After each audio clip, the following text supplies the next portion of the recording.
thought I could be a printmaker, I thought I could be a sculptor, I thought I could be many things, but turns out I'm just a painter. So coming away on these retreats with different artists is an amazing experience. It's just really stimulating. It's very inspiring. It's also just having solid time to paint, to be here in the space and to be in this supported environment with other artists where you don't feel like you have to explain yourself all the time.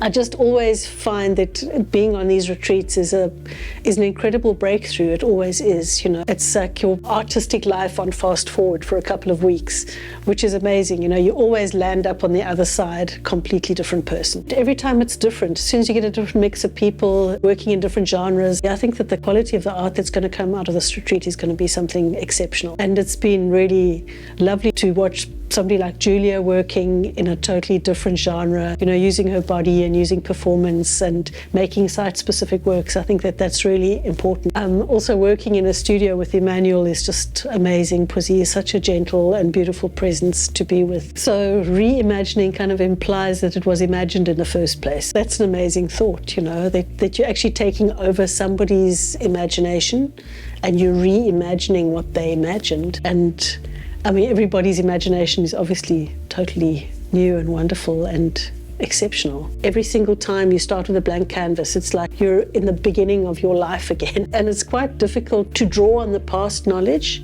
You feel like you should be able to do that, but it's quite difficult because every single painting presents its own challenges. You actually have to reimagine every single painting. So it's a challenge. And I think the only thing that experience brings you is that you know that you're going to do it in the end. You know that this pushing and pulling of the painting is actually going to result in something, and that everything that's inside the painting already will still be there at the end. It's a really frightening thing every time you're faced with a blank canvas. And I think that different artists, to use different tricks to get around that initial stage. You have to fill that canvas in some way. My students, sometimes when I see them in town, they still say to me, trust the process, because that's what I used to say to them.